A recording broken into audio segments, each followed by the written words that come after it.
আসসালামু আলাইকুম গাইস, আপনারা কেমন আছেন? আশা করি আপনারা ভালো আছেন। আমিও ভালো আছি। তো গাইস, আমরা একটু সাগর পাড়ে ঘুরতে আসছি। এখানে ফুচকা খেয়েছি, ঝালমুড়ি খেলাম, অনেক আনন্দ করলাম। তারপরে ঘুরি গাড়ি এখন চলে আসলাম। এখন আমি রান্না করতেছি। দেখুন, এখানে একটা ইলিশ মাছ ছোট সাইজের ভালো করে ধুয়ে পরিষ্কার করে একটু হলুদ দিয়ে সিদ্ধ করব।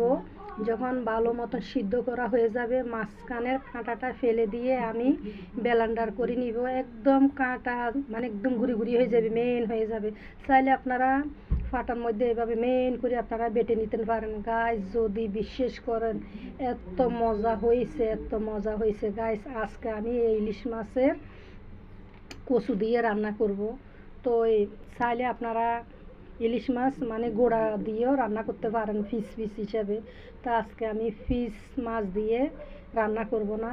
আজকে আমি এই মাছটারে ব্লেন্ডার করি, ফ্রেশ এগুলো দিয়ে আজকে আমি কচুর তরকারি রান্না করব। গাইস, এত মজা হয়েছে কি বলবো। যারা খান না এইভাবে, তারা এইভাবে একবারে খেয়ে দেখবেন। যদি বিশ্বাস যদি করেন, অনেক তৃপ্তি সহকারে আপনারা পরিবেশ সহকারে ভাত খেতে অনায়াসে ভাত খেতে পারবেন। তো মাশাল্লাহ, তো আমি এখন ভালো করে এগুলো কষাই। তারপর এখানে পানি দিয়ে দিব পরিমাণ মতন, বেশি পানি দিব না, অল্প করে পানি দিয়ে ভালো করে রান্না করে নিব। বেশি ঝোল রাখবো না আর বেশি শুকাইব না, মিডিয়ামভাবে রাখবো। তো এই দেখুন, কচুগুলো একদম মজে গেছে। তো প্রায় রান্না হয়ে গেছে।